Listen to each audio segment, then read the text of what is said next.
Hi everyone, it's the RPG Pundit here, the final boss in Internet Shitlords. And today I'm filming in front of my Lion and Dragon game, but also Lords of Olympus, an older game I made. It's not OSR, it's a diceless game. It's a game where you play the children of the ancient Greek gods, and the main reason I've got it here is because it happened to be on my table, because I'm about to start a brand spanking new Lords of Olympus campaign this weekend. And it's a very good game. It was inspired by the first diceless RPG that was created by a guy who was kind of a mentor to me. That's the late great Eric Wujcik, who made some of incredibly innovative RPGs.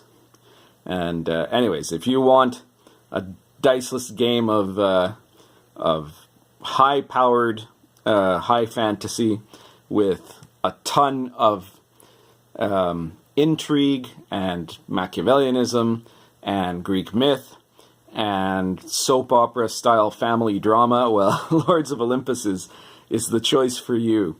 You know, it's probably, out of all my games, is the most popular one down here in South America for some reason, and I've heard several people say that in actual play it's like a Venezuelan soap opera, you know, which is kind of both saying that it's super dramatic but also a lot of fun. Anyhow, check it out if you're interested in that sort of thing. If you're interested more in, you know, the OSR and standard DnD and that sort of stuff, then check out Lion and Dragon. But it's kind of interesting I got these two here today, because today what I'm going to talk about is the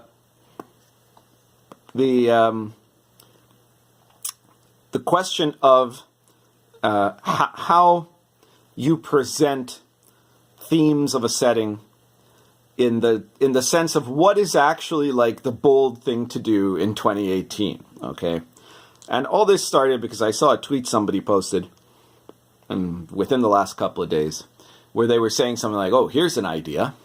How about if instead of having your villain be some dark, sinister, you know, Sauron-esque lord or something like that, why don't you have them appear to be a paragon of good, and they're actually evil? And I'm sure that was well-intentioned, you know, but I was just surprised to have received a tweet from 1968, right? Like, you know, because today, if you look at all kinds of fantasy literature, television, you know, comics, video games, in all of pop culture in general, which has been infused with the spirit of the kind of Post-Modernism, right? What you normally get is a villain who is, you know, has mitigating circumstances, unless, you know, it's a straight white male, then they're probably just plain evil, right? But besides that, anytime you get someone who's like a powerful lord, for example, in a medieval type of world, they're inevitably going to be corrupt and brutal to the peasants, right? And the church, of course, is completely corrupt, probably perverted, and totally evil, right? You always have this element of what is the spirit of, you know, 68 onwards that has infused our culture like a kind of cancer, which is to say that because some authority is abused, therefore all authority is illegitimate.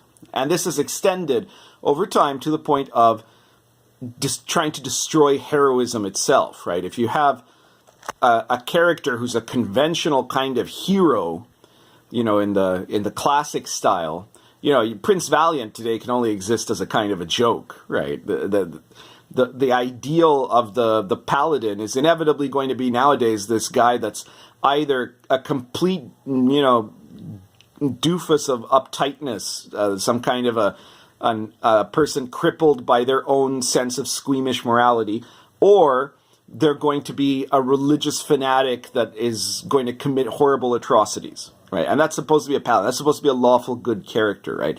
So I'm going to present to you with another notion than what that tweet was exhibiting, right? And what I'm going to say is that if you really want to be bold, and if you really want to surprise your player characters in a setting of medieval fantasy, How about trying to have people in authority who are, most of them, are basically competent, basically good, and actually are, not the secret villains or corrupt or brutal.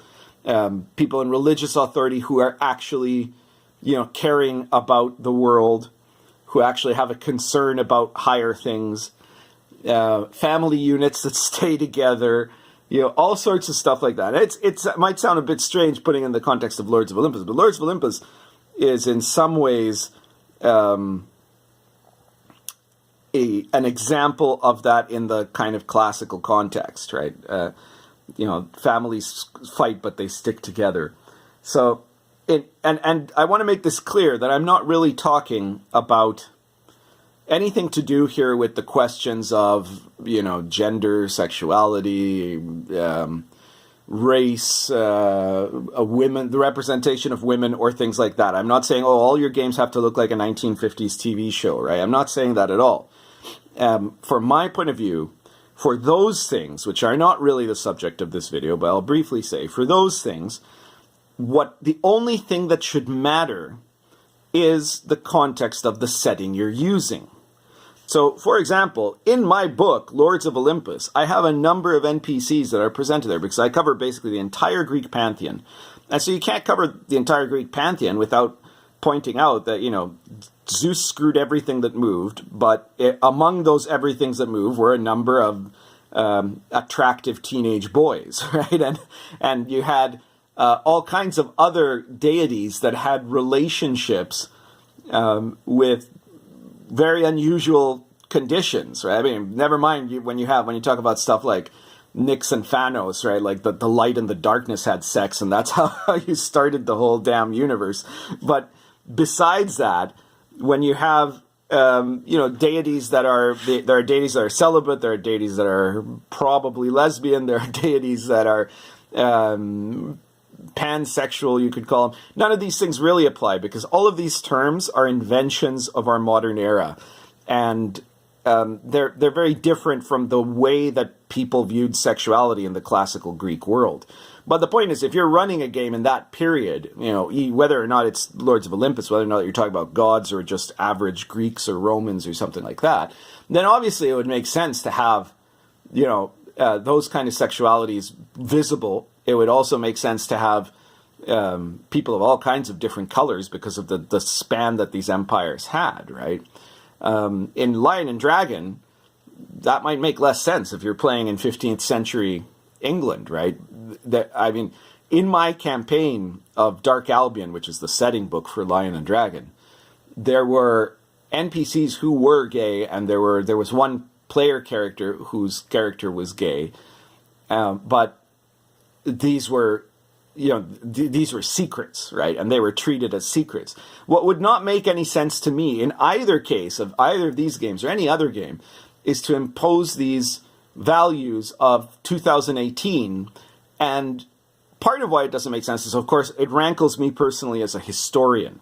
But the other thing is that if you're doing this over and over again, if Dark Albion, Lion and Dragon feels like 2018 Seattle, Portland, and Lords of Olympus feels like 2018 Seattle, Portland values, and The Forgotten Realms feels like 2018 Seattle, Portland values, and Greyhawk feels like 2018 Seattle, Portland values, and even Dark Sun feels like, you've got the LGBT alliance in Dark Sun or something like that, right? And of course, Star Wars, now you have Admiral Gender Studies, and you have all of this, every single genre of pop culture, you erase all of time and space. We are living only in the moment beyond history, year zero, 2018, right? Where only the values of today could possibly ever have existed or ever exist in the future. And if you don't agree, you're a Nazi, right? This is boring, right? That's the fundamental objection. Whether or not you are a, hardcore conservative, a Christian, a cultural libertarian, or you're a Marxist, or you're a dyed-in-the-wool, Jill Stein voting extreme lefty, or anything in between, right? Whatever you are, you have to be able to have the criteria to say, well, hang on, let's put ourselves into a different mental frame of reference and see the world as it was there, and without having to impose our values, our political concepts, right? It just gets dull after a while. It gets stupid and repetitive and preachy. So instead of doing that, why don't you try to slip into the context of the world that you're in? And in a medieval world, I know that nowadays we've had this same sort of revisionist history going on even in the history departments. But as someone who, has degrees in history, let me point out that the vast majority of lords in the medieval world were very responsible for their peasants. They weren't, you didn't have lords starving their peasants to death on purpose if they could in any way avoid it, because those peasants were the ones that raised the crops that then gave them the source of their wealth, because their wealth was in land, right? And you didn't have the church going around being horribly abusive. The church was an enormously progressive, and I say this as someone who is, who does not identify as Catholic or even Christian, right? I don't have any allegiance to the Catholic Church and have a lot of criticisms of it in this day and age, right? But the medieval church was for a long time a kind of a progressive institution. One of the reasons why it beat paganism at the end of the classical world and going into the medieval world, and you can't underestimate this, is that the Christian concept was radically more progressive. It cared about the poor in a way that the pagan religions just didn't, right? They dedicated enormous efforts to charity. And for example, in the Dark Albion setting, you'll see this in the examples of there was a hospital that the church had just outside of London. There were all these kinds of efforts to care for the poor. And the reason medieval society was so stable for so long, in spite of things like wars and the Black Death and all this other stuff, the system stuck because fundamentally it wasn't a great system. Nobody's pretending that, the life of a peasant was a really, really happy life.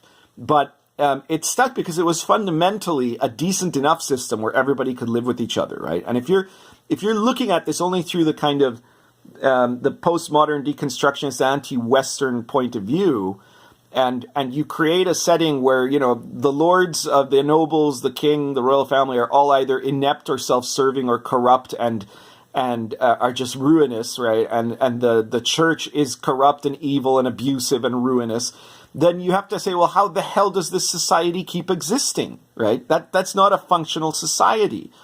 So have the guts, as a DM, let me challenge you, right? Have the guts to create a fantasy setting, whether you're using my game or any other game, whether you're using D&D or any other OSR game, where knights and kings and even priests can be noble and good, right?